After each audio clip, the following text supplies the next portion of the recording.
இயேசு கிறிஸ்துவில் பிரியமான சகோதர சகோதரிகளே, இன்று தாயாம் திரு அவையானது திருத்துதரான புனித யாக்கோபினுடைய விழாவை கொண்டாடி மகிழ்கிற தருணத்திலே உங்கள் அனைவருக்கும் இந்நாளின் விழா நல்வாழ்த்துக்களை பெருமகிழ்வோடு தெரிவித்துக் கொள்கிறேன்.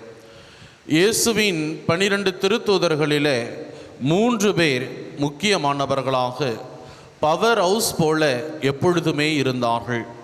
யோவான், பேதுரு, யாக்கோபு. இந்த 3 திருத்தூதர்களுமே இயேசுவின் முக்கியமான நிகழ்வுகளிலே உடன் இருந்திருக்கிறார்கள்.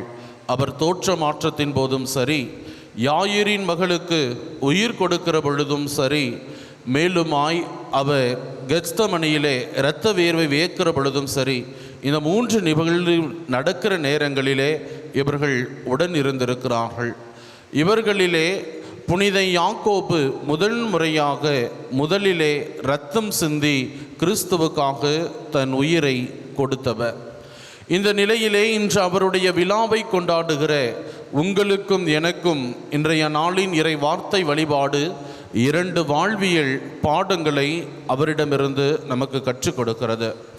முதலிலே இன்றைய நாளின் நற்செய்தி வாசகத்திலே நாம் கேட்பதை போல, முதலிலே அவர் இயேசுவிடம் அணுகி வருகிற பொழுது அவர் தாயோடும் சகோதரரோடும் வருகிறது போது சீடத்துவத்தை பற்றிய சரியான புரிதல் இல்லாமல் இருந்தாலும் இயேசுவோடு அந்த உரையாடல் நிகழ்ந்த பிற்பாடு அவர் சீடத்துவம் என்ன என்பதை உணர்ந்து தன் வாழ்நாளின் இறுதி உயிர் மூச்சு வரை இயேசுவின் உண்மையான சீடராக வாழ்ந்திருப்பது நமக்கு தெள்ளத் தெளிவாக தெரிகிறது. அதே போல நீங்களும் நானும் ஆண்டவரோடு நம்முடைய கொண்டிருக்கக்கூடிய அந்த உரையாடலின் வழியாக நம் அழைத்தலின் மேன்மை என்ன என்பதை உணர்ந்து, நமது அழைத்தலின் முக்கியத்துவத்தை உணர்ந்து அதற்கேற்ப வாழ அழைக்கப்படுகிறோம். இரண்டாவதாக, இன்றைய நாளினுடைய முதல் வாசகத்திலே மண்பாண்ட செல்வம் என்கிற அந்த உருவகம் பயன்படுத்தப்படுகிறது.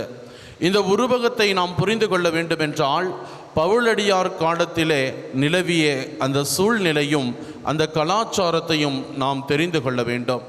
பவுலடியாரின் காலத்திலே 4 வகையான பாத்திரங்கள் பயன்படுத்தப்படுகிறது. கடவுளின் வழிபாடுகளுக்கு பொன்னாலான பாத்திரங்களும், உணவு உண்பதற்கு வெள்ளியாலான பாத்திரங்களும், மலம் மற்றும் சிறுநீர் போன்றவற்றை கையாளுவதற்கு மண்ணாலான பாத்திரங்களும், எச்சிலை துப்புவதற்கு மரத்தாலான பாத்திரங்களும் பயன்படுத்தப்பட்டிருக்கிறது. இந்த பொன்னும் வெள்ளியும் வீட்டினுடைய தலைவர்களால் கையாளப்படுகின்றது. மண்ணும் மரமும் அந்த வீட்டில் இருந்த பணியாளர்களால் பயன்படுத்தப்பட்டிருக்கிறது. அவ்வாறு இருக்கிற பொழுது அந்த மண்ணும் மரமும் மதிப்பில்லாத பொருட்களை கையாள பயன்படுத்தப்படுவதால் அவை வீட்டிற்கு வெளியேயே வைக்கப்படுகிறது. மழையிலும் வெயிலிலும் அது அங்கேயே கிடக்கிறது.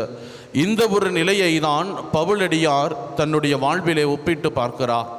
ஆண்டவருடைய அழைத்தலை பெற்று பெறுவதற்கு முன்பாக அவரும் அந்த மண்ணும் மரமும் போல இருந்தும் ஆண்டவருடைய அழைப்பை அவர் ஏற்றுக்கொண்ட பிற்பாடு அந்த செல்வத்தை, அந்த பொன்னாலான செல்வத்தை அந்த மட்பாண்டத்திலே அவர் பெற்றுக்கொண்ட பிற்பாடு அவருடைய வாழ்வு மதிப்பு மிக்கதாக மாறியதாக குறிப்பிடுகிறார்.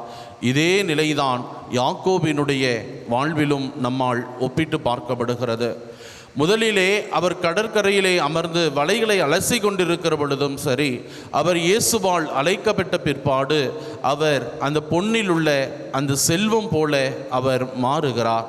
இதன் வழியாக நீங்களும் நானும் கற்றுக்கொள்ளக்கூடிய பாடம், ஆண்டவருடைய அழைப்பை நாம் ஏற்றுக்கொள்கிற பொழுது அந்த மண்பாண்டத்தில் உள்ள அந்த செல்வத்தை போல மதிப்பு மிக்கவர்களாக மாறுகிறோம்.